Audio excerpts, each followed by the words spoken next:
এক রাতের ইবাদত 80 বছরের চাইতেও বেশি সময় ইবাদতের নেকি দিবে।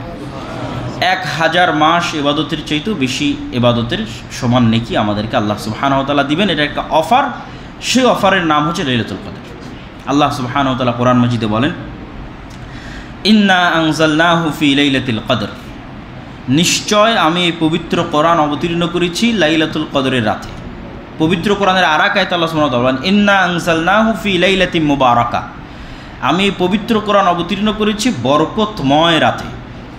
তথা ওই আয়াত এবং এই আয়াত, দুই আয়াত মিলালে এটি স্পষ্ট যে লাইলাতুল কদরের রাত বরকতময় রাত।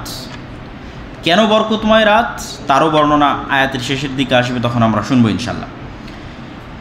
ওয়ামা আদরাকা মা লাইলাতুল কদর, হে নবী আপনি কি জানেন লাইলাতুল কদর কি? তো লাইলাতুল কদর কি এইটির গুরুত্ব তুলে ধরার জন্য বলার ঢং এরকম, এবং এই ঢঙে আল্লাহ সুবহানাহু ওয়া তাআলা কোরআন মাজিদের আরও বিভিন্ন জায়গায় বলেছেন, এবং রাসূল সাল্লাল্লাহু আলাইহি ওয়াসাল্লামও এই ঢঙে বহু হাদিস সাহাবীদেরকে সম্বোধন করেছেন। যেমন আল্লাহ বলছেন, আল কারিআতু মাল কারিআ ওমা আদরাকা মাল কারিআ, ভয়ঙ্কর আওয়াজ, বিকট আওয়াজ, প্রলয়ঙ্করী ভয়ঙ্কর ভয়াবহ আওয়াজ। তোমরা কি জানো ভয়ঙ্কর প্রলয়ঙ্করী বিকট ভয়াবহ আওয়াজ কি? তো ওই জিনিসটার প্রতি আগ্রহ তৈরি করার জন্য বলার ধরনটা এমন। রাসূল সাল্লাল্লাহু আলাইহি ওয়াসাল্লামও কোনো একটা গুরুত্বপূর্ণ বিষয় বললে সাহাবীদের এভাবে বলতেন, তোমরা কি জানো গীবত কি? আতাদরুনা মাল গীবা, গীবত কাকে বলে তোমরা কি জানো? তখন সাহাবীরা বলতেন, আল্লাহ ওয়া রাসূলু আলাম, আল্লাহ এবং আল্লাহ রাসূল ভালো জানেন। তো ঠিক আল্লাহ সুবহানাহু ওয়া তাআলা ওই স্টাইলে বলতেছেন, ইন্না আনজালনাহু ফি লাইলাতিল কদর, আমি তো কোরআন অবতীর্ণ করেছি লাইলাতুল কদরে, কিন্তু তোমরা কি জানো লাইলাতুল কদর কি? ওমা আদরাকা মা লাইলাতুল কদর, তোমরা কি জানো লাইলাতুল কদর কি? যাতে মানুষের আগ্রহ তৈরি হয় এই বিষয়টা জানার জন্য যে আসলে কি লাইলাতুল কদর। যে রাতের কথা আল্লাহ বলছেন এই রাতে কোরআন অবতীর্ণ করেছেন, আবার আল্লাহ জিজ্ঞেস করছেন সেই রাত কি, তখন আল্লাহ এবার নিজেই উত্তরে বলছেন, লাইলাতুল কদরি খায়রুম মিন আলফি শাহর, লাইলাতুল কদর হচ্ছে 1000 মাসের সমান না, 1000 মাসের চাইতেও শ্রেষ্ঠ। তো এখানে মুফাসসিরিনে কেরাম ব্যাখ্যায় লিখেছেন যে আরবিতে যখনই সীমাহীন কোনো সংখ্যার নির্ধারণ করার জন্য মানুষ বাক্য ব্যবহার করে, যেমন আমরা আমাদের বলার ধরনের সময় বলি যে সে লাখ লাখ টাকার মালিক, আসলে কত লাখ টাকার মালিক সেটা তো জানি না, কোটি কোটি টাকার মালিক, মানে অসংখ্য টাকার মালিক। তো ঠিক আরবিতে বলার গতি হচ্ছে যখন কোনো কিছুকে সীমাহীন বোঝানোর চেষ্টা করা হয় তখন বলা হয় হাজার বা হাজার হাজার। তো এখানে হাজার দ্বারা নির্ধারিতই হাজার এটা নয়। নির্ধারিতই হাজার কেন নয় তার দলিল কিন্তু আয়াতের মধ্যেই আছে। আল্লাহ বলছেন হাজারের চেয়েও শ্রেষ্ঠ, তাহলে তো হাজারে তিনি সীমাবদ্ধ করেননি। তাহলে যেহেতু হাজারে সীমাবদ্ধ করেননি, আর যেহেতু তৎকালীন এবং বর্তমান আরবি ভাষাতেও কোনো একটা কিছুর সীমাহীন বোঝানোর জন্য বলা হয় হাজার হাজার, তথা লাইলাতুল কদর এরকম হাজারো মাসের ইবাদতের চাইতে উত্তম। তো কত উত্তম আল্লাহ সুবহানাহু ওয়া তাআলা ভালো জানেন। সুতরাং এটিকে নির্ধারিত করার কোনো সুযোগ নাই যে এই হাজার মাসের জন্য বা হাজার মাসের মতো এটা নির্ধারিত করার সুযোগ নেই। আরবি ভাষার দৃষ্টিতেও আরবি সাহিত্যের দৃষ্টিতেও সুযোগ নাই, আর কোরআনের এই আয়াতের শাব্দিক অনুবাদ করলেও সুযোগ নাই। তারপর আল্লাহ সুবহানাহু ওয়া তাআলা বলছেন, তানাজ্জালুল মালাইকাতু ওয়ার রূহু ফিহা বিইذনি রাব্বিহিম মিন কুল্লি আমর। তানাজ্জাল আরবিতে যখন তানাজ্জাল বা তাতানাজ্জাল শব্দ ব্যবহার হয় তখন ধারাবাহিকভাবে অবতীর্ণ হতেই থাকে। তো তানাজ্জাল বা তাতানাজ্জালুল মালাইকা, ফেরেশতাগণ, আর রূহ মানে জিবরিল আমিন, জিবরাইল আলাইহিস সালাতু ওয়াস সালাম, ফেরেশতাগণ আর ফেরেশতাদের নেতা জিবরাইল আলাইহিস সালাতু ওয়াস সালাম এই রাতে অবতীর্ণ হতে থাকেন পৃথিবীতে বিইজনি রাব্বিহিম মিন কুল্লি আমর, তাদের প্রতিপালকের অনুমতিতে তথা তাদের প্রতিপালকের আদেশে। তাদের প্রতিপালকের আদেশে জিবরাইল এবং ফেরেশতাগণ এই রাতে জমিনে অবতীর্ণ হতে থাকেন। অসংখ্য হাদিসে রাসূলুল্লাহ সাল্লাল্লাহু আলাইহি ওয়াসাল্লাম বলেছেন যে লাইলাতুল কদরের রাতে এত বেশি পরিমাণে ফেরেশতা অবতীর্ণ হয় যে পৃথিবীর কোনো ইঞ্চি জায়গা খালি থাকে না, ধূলিকণা বালিকণা, যেখানে আল্লাহ সুবহানাহু ওয়া তাআলার কোনো ফেরেশতা আল্লাহর জিকির আজকার এবং তাসবিহ তাহলিলে ব্যস্ত থাকে না। তো এটি এই অংশটুকুই ওই অংশটুকুর ব্যাখ্যা। যখন শুরুতে বলেছিলাম যে ইন্না আনজালনাহু ফি লাইলাতিন মুবারাকা, যে এই রাত বরকতময় রাত, তো আপনারা খুব ভালোভাবেই জানেন যে বরকতের মাত্রা অনুযায়ী ফেরেশতা অবতীর্ণ হয়। যখন কোথাও কোরআন তেলাওয়াত হয় সেখানে ফেরেশতা আসে, কেন? বরকত অবতীর্ণ হয়।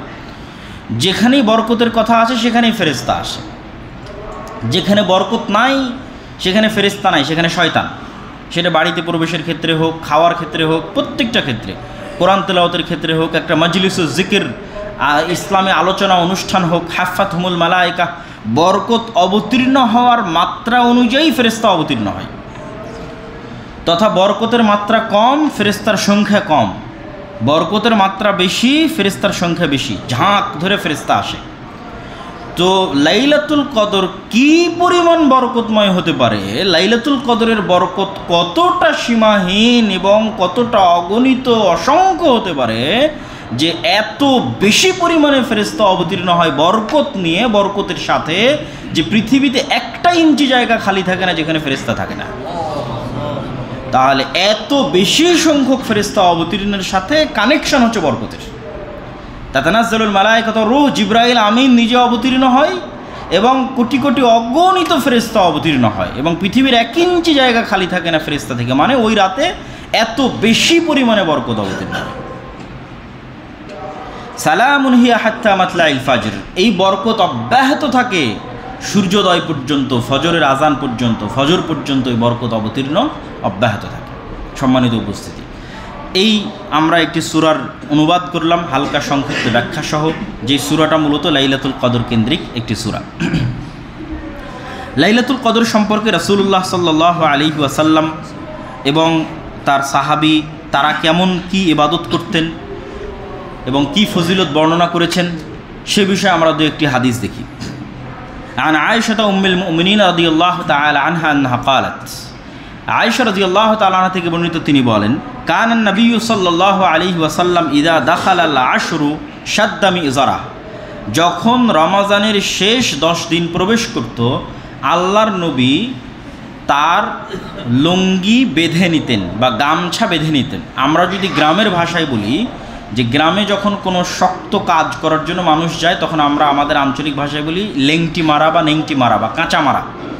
তথা একটা ভারী জিনিস উত্তোলন করতে যাবে, ভারী জিনিস কাটতে যাবে, তো লুঙ্গি পরিহিত অবস্থায় থাকলে লুঙ্গিতে কাঁচা মারে। অথবা বাড়ির মা এবং বোনেরা এবং ভাবিরা যখন কাজ করে তখন ওড়না কোমরের সাথে পেঁচিয়ে নেয়, শাড়ির আঁচল কোমরের সাথে পেঁচিয়ে নেয়। তথা শক্তিশালী কোনো কাজ করার আগের যুগ থেকেই এটা একটা গতি যে কাপড়কে গুটিয়ে এনে শরীরের সাথে বাঁধা হয় ভালো ভারী কোনো কিছু করার জন্য। তো ওইটাকেই উদাহরণ হিসেবে, রূপক হিসেবে আয়েশা রাদিয়াল্লাহু তাআলা আনহা তুলে ধরছেন যে আল্লাহর নবীর শেষ 10 দিন আসলে আল্লাহর নবীর প্রস্তুতির ধরনটা এমন হতো যে বিশাল কোনো কাজের জন্য মানুষ যেমন কাঁচা মারে অথবা আঁচল কোমরের সাথে বেঁধে নেয়, গামছা কোমরের সাথে বেঁধে নেয়, ঠিক সেরকম ভয়াবহ ভয়ঙ্কর কঠিন প্রস্তুতি রাসূলুল্লাহ সাল্লাল্লাহু আলাইহি ওয়াসাল্লাম নিতেন যখন রমাদানের শেষ 10 দিন প্রবেশ করত।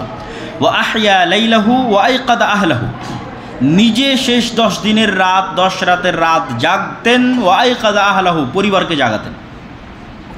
শুধু নিজে জেগে ক্ষান্ত হতেন না, আইকাদা, জাগাতেন আহলাহু, তার পরিবারকে। আয়েশা রাদিয়াল্লাহু তাআলা থেকে বর্ণিত তিনি আরও বলেন, কানা রাসূলুল্লাহ সাল্লাল্লাহু আলাইহি ওয়াসাল্লাম ইয়াজতাহিদু ফিল আশরিল আওয়াখির মা লা ইয়াজতাহিদু ফি গায়রিহি, রাসূল সাল্লাল্লাহু আলাইহি ওয়াসাল্লাম শেষ 10 দিনে যা পরিশ্রম করতেন রমজানের আর বাকি 20 দিনে সেই রকম পরিশ্রম করতেন না।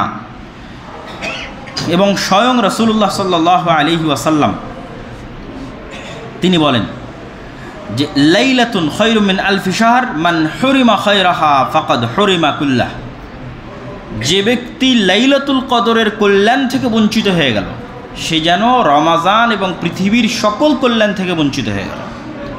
লাইলাতুল কদরের মতো এক মহান রাতের কল্যাণ থেকে যে ব্যক্তি বঞ্চিত হয়ে গেল সে যেন রমাজানের সকল কল্যাণ অথবা সমগ্র পৃথিবীর সকল কল্যাণ অথবা তার সারা জীবনের সকল কল্যাণ থেকে বঞ্চিত হয়ে গেল। আরেকটি হাদিস তো আমরা সকলেই জানি যে রাসূলুল্লাহ সাল্লাল্লাহু আলাইহি ওয়াসাল্লাম বলেছেন, মান ইয়াকুম লাইলাতাল কদরি ঈমানান ওয়া ইহতিসাবান গুফিরা লাহু মা তাকাদ্দামা মিন যামবি, কেউ যদি ঈমানের সাথে নেকির আশায় তথা গুনাহবিহীন অবস্থায় নেকির আশায় লাইলাতুল কদর পেয়ে যায়, লাইলাতুল কদরের রাতে ইবাদত করার সুযোগ পেয়ে যায় তথা লাইলাতুল কদর খুঁজতেছে এবং তার ভাগ্যের সাথে লাইলাতুল কদর মিলে গেছে এবং তার পক্ষে সক্ষম হয়েছে, সম্ভব হয়েছে যে সে লাইলাতুল কদরের রাতে ইবাদত করবে আল্লাহর সন্তুষ্টির জন্য গুনাহবিহীন অবস্থায় নেকির আশায় লাইলাতুল কদরের রাতে ইবাদত করবে, এই সুযোগ যে ব্যক্তি পেয়ে গেছে তার অতীতের সকল গুনাহ আল্লাহ ক্ষমা করে দেবেন।